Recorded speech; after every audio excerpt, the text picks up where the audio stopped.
Well, welcome to another episode of No Shame with Shane, where the takes have no lies, no bias, but most importantly, no shame. I'm your host, Shane Fordham, and we have had a huge week of trades to start this trade window in the NFL. First, starting off with A.J. Brown. He is finally a Patriot. The Eagles traded A.J. Brown to the Patriots for a 2028 first-round pick and a 2027 fifth-round pick. And honestly, this is very long overdue. Very long overdue. Like AJ, I think Eagles fans, we've been waiting for this for a while now, just with how much AJ Brown has been kind of complaining and, during the season, just how much trade talk and rumors have been circulating this offseason. I don't know about y'all, but it feels good to finally be done. It feels good to finally be able to just part ways, be able to move on from this situation. But honestly, it really just brings me back to the simple fact there was no way the Eagles weren't going to get a first round pick for AJ Brown. There was no way. The Eagles weren't going to get anything less than a first round pick in exchange for AJ Brown. We're talking about a bona fide elite number one receiver.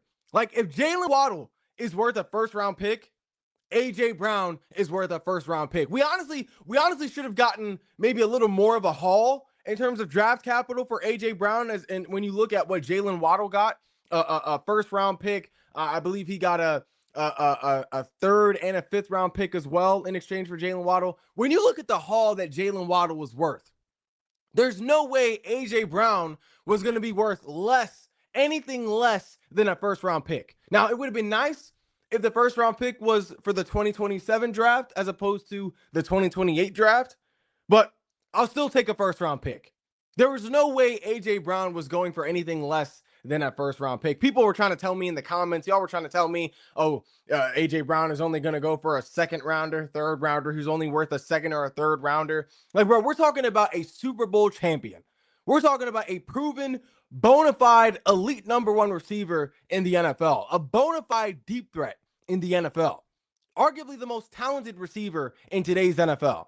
There's no way, if Jalen Waddle was worth a first round pick, there's no way the Eagles are getting anything less than a first round pick for A.J. Brown.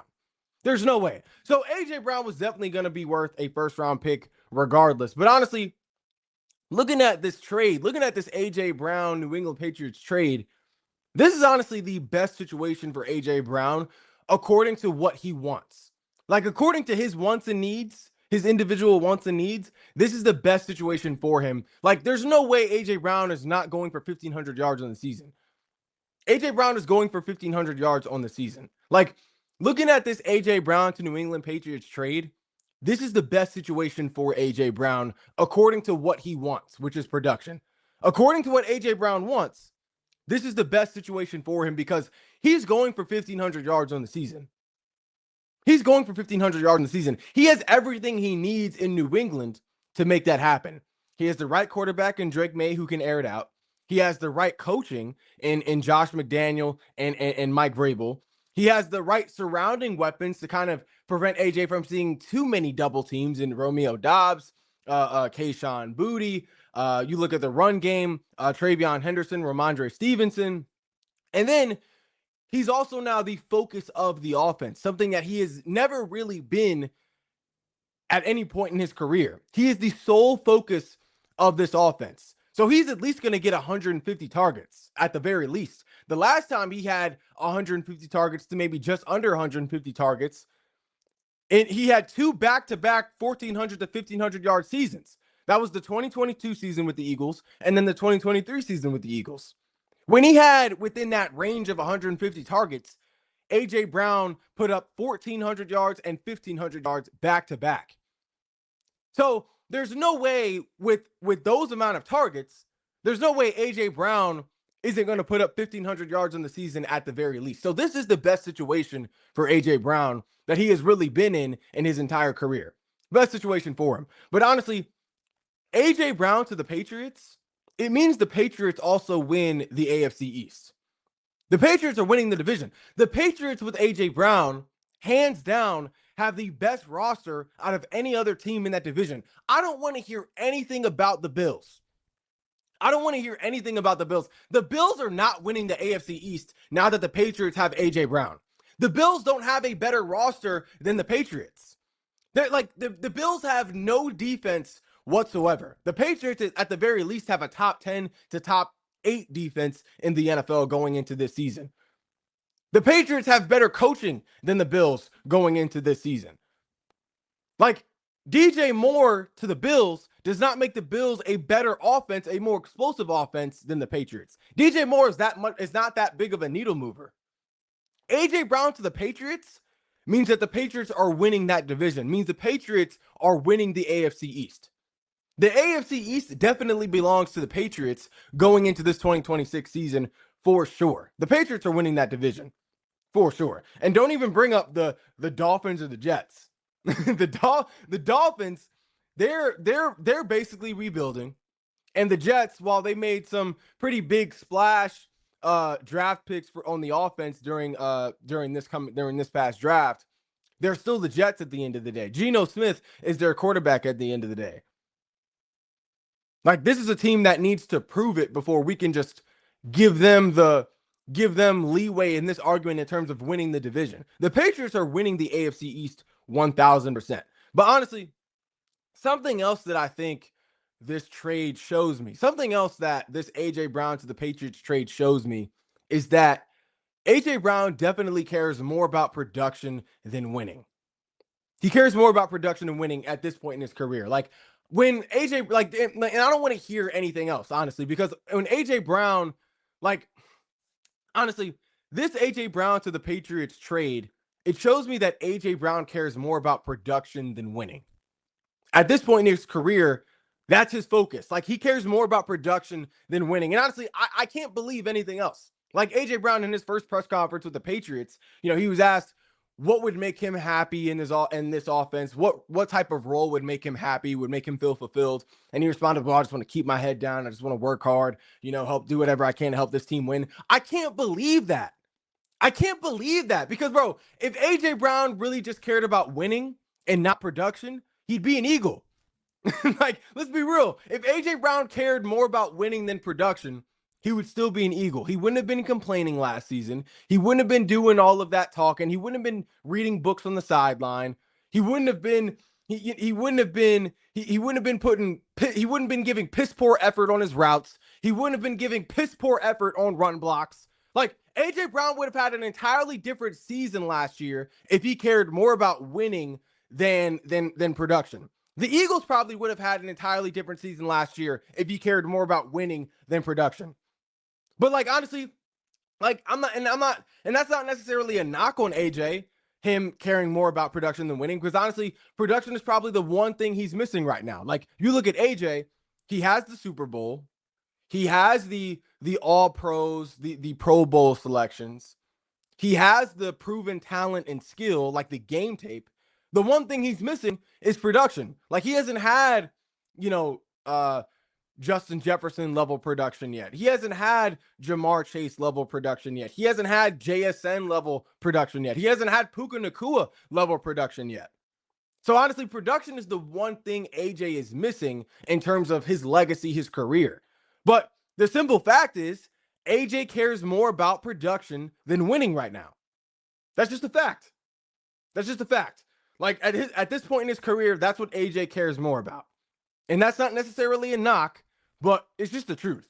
If AJ Brown cared more about winning than production, he would be an Eagle. He would be an Eagle because he was winning in Philly. He had been to 2 Super Bowls in 3 years, winning one just last season. If AJ Brown cared more about winning than production, he would still be an Eagle. He wouldn't be a Patriot right now. AJ Brown cares more about production, his own individual production, than winning. That's just the truth. That's just the truth. And honestly though, when I look at who I think will have a better year in their first year apart between Jalen and AJ, I think it'll be Jalen. I think it'll be Jalen for 3 reasons. One, Jalen already has a chemistry with his new receiver one in Devontae Smith, a chemistry that AJ Brown does not yet have with his quarterback in Drake May. 2, Jalen will have more time to throw the ball to his new receiver one and other receivers, where then Drake May will have time to throw the ball to AJ and his receivers. Drake May was top 3 in terms of hits taken. He was top 3 in QB hits this past year, 112 QB hits in the regular season. So that's going to be kind of tough on AJ, tougher on AJ to produce as opposed to Jalen to producing. And then reason number 3, I think Eagles have an easier schedule than the Patriots this year. Definitely have an easier schedule. So if I'm looking at who I think will have a better year in their first year apart between AJ Brown and Jalen Hurts, I'm going with Jalen.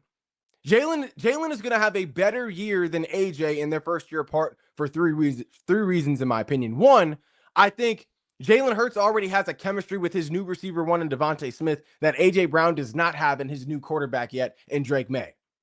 2, Jalen Hurts will have more time to throw the ball to his new receiver one in Devontae Smith and his other receivers more than Drake May will have time to throw the ball to AJ and his and the other receivers on the squad. Drake May was top 3 in terms of QB hits taken last year. He took 112 hits during the regular season behind the line of scrimmage. So that's going to make it kind of harder for AJ Brown to produce at the same level of Jalen Hurts. Reason number 3, the Eagles, in my opinion, have an easier schedule than the Patriots. The Patriots have, I believe, one of the top 6 hardest schedules going into 2026. The Patriots have to see 4 playoff teams to start the season. 4 playoff teams back to back to back to back to back. So Jalen Hurts is definitely going to have a better year, in my opinion, than AJ Brown in their first year apart because, one, he already has that connection with his go-to guy. He'll have more time to throw the ball to his go-to guy than AJ Brown. And the Eagles have an easier schedule than the Patriots, especially to start the year. So Jalen Hurts, in my opinion, is going to have a better year than AJ in their first year apart for sure. But also, in looking at who will have a better year in their first year apart between Jalen Hurts and AJ Brown, it also depends what your definition of better year is. Like, it depends on what you see as a better year, like what your goals are as having a better year. Like, a better year for Jalen Hurts means he's going back to the Super Bowl. A better year for AJ Brown means he has an offensive player of the year caliber season. And in my opinion, I think it's more likely that Hurts goes back to the Super Bowl this year than AJ Brown wins offensive player of the year. I think Jalen Hurts going back to the Super Bowl is way more likely than AJ Brown winning offensive player of the year. And honestly, like, Super Bowl to me is more important. So that to me is already better, but Hurts is a better winner than AJ is as a skilled receiver. So according to that goal, according to the goal being the Super Bowl, Jalen Hurts, I believe, is better at getting to the Super Bowl, is better at winning games to get to the Super Bowl than AJ Brown is as a skilled receiver, as a productive receiver that would allow him to win offensive player of the year.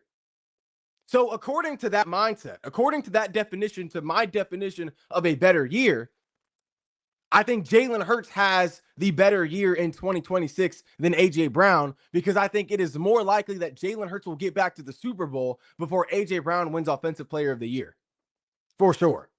For sure. But honestly, I think also even looking past this year, looking in the long run, I think Jalen Hurts does better without AJ Brown than AJ Brown does without Jalen Hurts in the long run because to me, Jalen Hurts is a better quarterback than AJ Brown is a receiver. Jalen Hurts is a better quarterback than AJ Brown is as a receiver. Jalen Hurts to me is a top 2 quarterback in the NFL behind Mahomes. AJ Brown is a top 3 receiver behind Jamar Chase and Justin Jefferson just because, he lacks the targets. We've had that conversation before. Jalen Hurts to me is a better quarterback than AJ Brown is as a receiver. You look at total touchdowns that they've both had in Philly. Hurts has 110 passing touchdowns, 63 rushing touchdowns. That's 173 total touchdowns. In the 4 years AJ has been in Philly, AJ has 32 receiving touchdowns. So without AJ, Jalen Hurts still has over 140 touchdowns by himself. Without AJ, 140 touchdowns. But then also, just looking at ability, Jalen Hurts can do more as a quarterback than AJ Brown can as a receiver. Jalen Hurts is more versatile of a quarterback than AJ Brown is as a receiver. Jalen Hurts is a bona fide proven dual threat quarterback in the NFL. a guy who consistently is a 3,000-yard passer, a 600-yard rusher, and consistently has double-digit rushing touchdowns. A.J. Brown, true deep threat, elite deep threat in the NFL, but that's his bread and butter. Like, we haven't seen A.J. Brown do other things as high of a rate as he is a deep threat. Like, A.J. Brown is not known as being a gadget piece. He's not known as being a guy that can that will kill a defense lined up in the slot. He's not a guy that can create getting the ball from behind the line of scrimmage. So we've seen Jalen Hurts be more versatile as a quarterback than A.J. Brown as a receiver. So to me, Jalen Hurts is a better quarterback than A.J. Brown is as a receiver. I 1,000% believe that. 1,000%. So if I'm looking at who will do better in the long run, kind of after this divorce of sorts, I think Jalen Hurts does better without AJ than AJ does without Jalen Hurts in the long run. Not only this year, but in the long run, because Jalen Hurts can do more as a quarterback. Jalen Hurts to me is a better quarterback than AJ Brown is as a receiver. I think at least during their time in Philly, Jalen Hurts, and also, you know, it's also kind of harder because I know AJ Brown's position is dependent on Jalen Hurts' position. But even just looking at overall ability, Jalen Hurts has shown to be able to do more in his position than AJ Brown has shown to be able to do in his position. Jalen Hurts can score a plethora of different ways, whether it's with his arm, whether it's with his legs. You know, he can do it all. AJ Brown, he hasn't shown the ability to score in different ways as a receiver. We know him as an elite deep threat in the NFL. We don't know him as a more of a gadget type of guy, more of a, you know, a guy who can get the ball in open fields and just create. We've seen other receivers do that. We've seen Jamar Chase do that at a high rate. We saw JSN do that at a high rate this past year. We've seen Puka Nacua do that at a high rate. You know, we haven't seen that from AJ Brown. So Jalen Hurts to me is a better quarterback than AJ Brown is as a receiver. But honestly, I'm really just glad AJ Brown is gone. Like, I'm honestly glad AJ Brown is gone and we can just move on from this past season going into this new season in 2026. I'm glad AJ Brown is gone for 3 reasons. 1, I think Jalen Hurts will be able to play more free. 2, I think it would allow Smitty to reach his full potential as a receiver 1.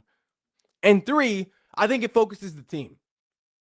Like, AJ Brown leaving Philly, it allows the Eagles to be more focused. Like, bro, Jalen Hurts will be able to play way more free without AJ Brown. He won't have to worry about making one specific guy happy on the offense. He can just honestly focus on the main goal, which is winning.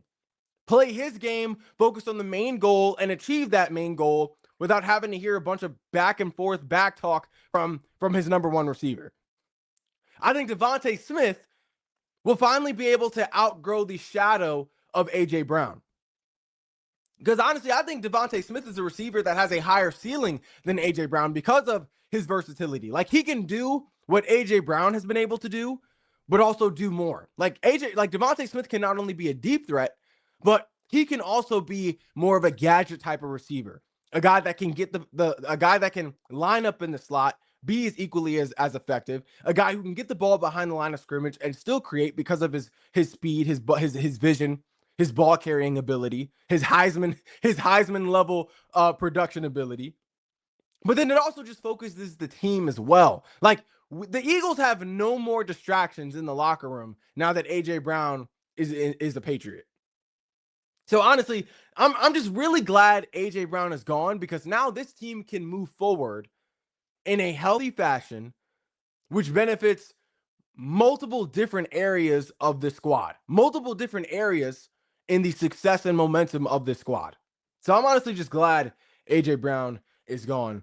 But another trade we had, AJ Brown probably wasn't even the biggest trade of the week.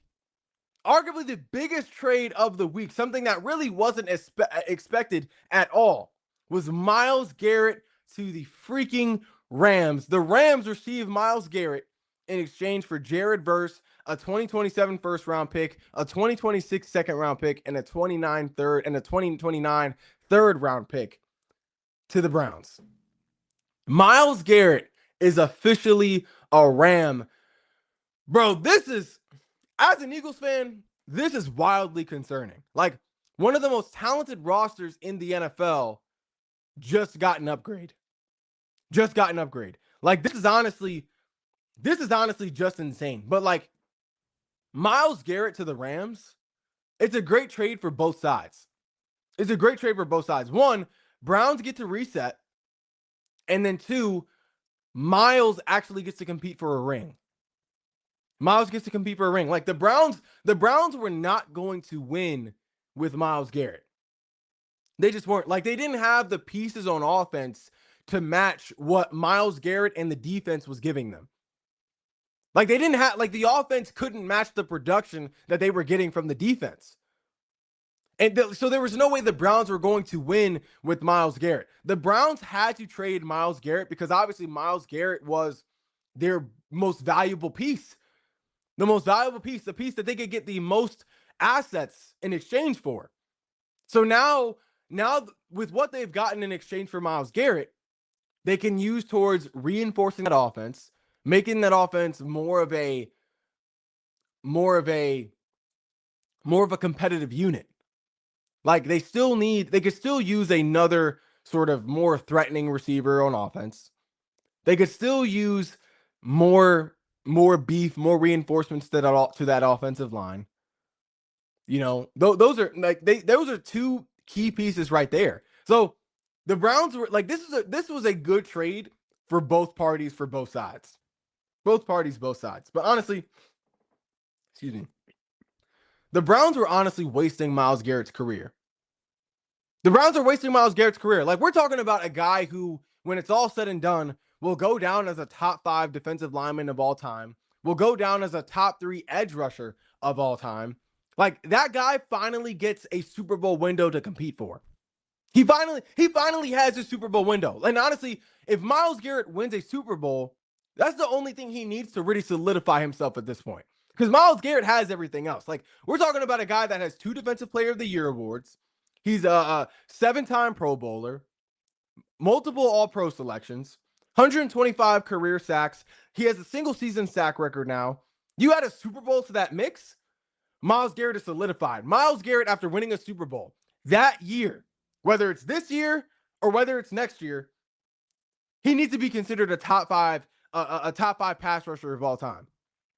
Top 5 pass rusher of all time, inarguable.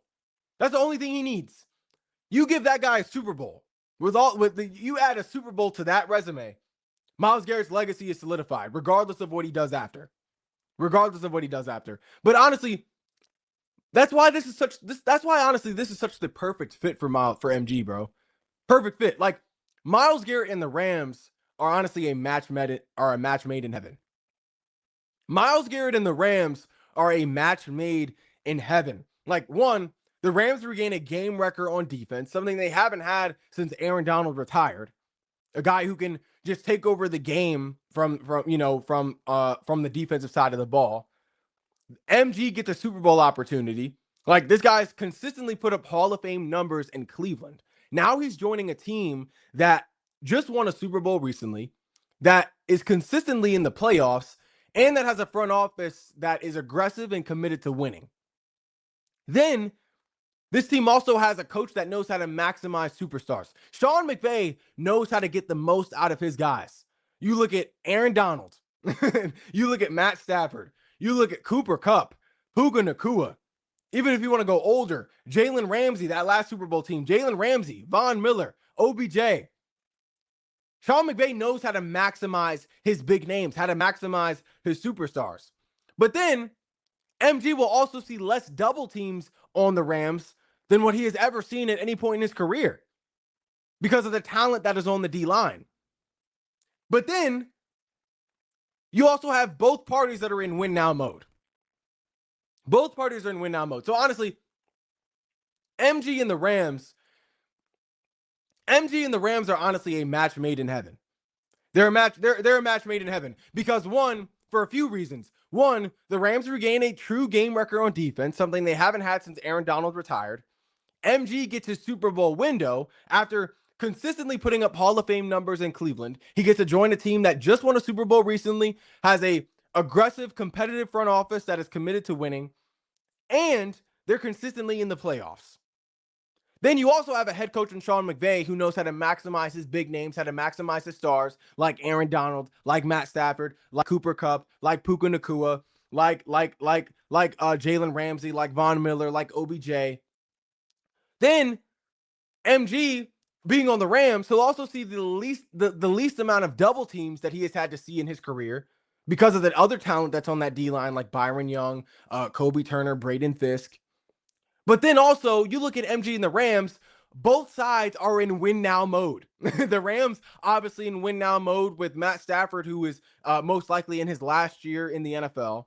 And then Myles Garrett, who has been itching to compete for a quarterback, being that he's the best defensive player in the league. So this is honestly a match made in heaven. You look at MG and the Rams, this is a match made in heaven for the 2026 season for sure. I look at this pairing. When I look at MG going to the Rams, Myles Garrett is winning his third defensive player of the year this year. Like, I don't think there's any getting around it. Myles Garrett is winning his third defensive player of the year this year. Like, you look at Myles Garrett, he has always been the focus of an offensive game plan. Offenses always need to know where Myles Garrett is. Always being ready to send double teams his way. Offenses can't afford to double team Myles Garrett on the Rams like they could on the Browns because of the other talent that's on that D line. Like, this is the most talented D line that Myles Garrett has ever played with. You look at Byron Young coming off the opposite edge. You look at Kobe Turner, Braden Fisk on the interior of that D line. If offenses double Myles Garrett, Byron Young is just gonna be able to cook him. If offenses double Myles Garrett, Kobe Turner is gonna be able to wreak havoc. If offenses double Myles Garrett, Braden Fisk is gonna be able to wreak havoc. So Myles Garrett is going to see the least amount of double teams that he has ever seen in his career. Myles Garrett won 2 Defensive Player of the Year awards despite all the double teams that he saw in those respective seasons that he saw in Cleveland. Myles Garrett won the single season sack record despite all the double teams that he saw this past season. You're telling me in a year where Myles Garrett will have the most one-on-one opportunities that he has ever had in his career, maybe since his rookie season, you're telling me Myles Garrett can't go for 24, 25 sacks instead of 23? You're telling me Myles Garrett can't have another all-pro, Pro Bowl caliber season?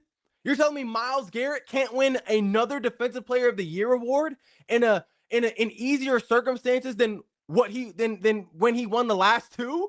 Like, bro, Myles Garrett is winning another Defensive Player of the Year award this year. He's winning it. This honestly may be Myles Garrett's best year that he has ever had in his career. And him doing that in LA of all places is going to be huge for his legacy.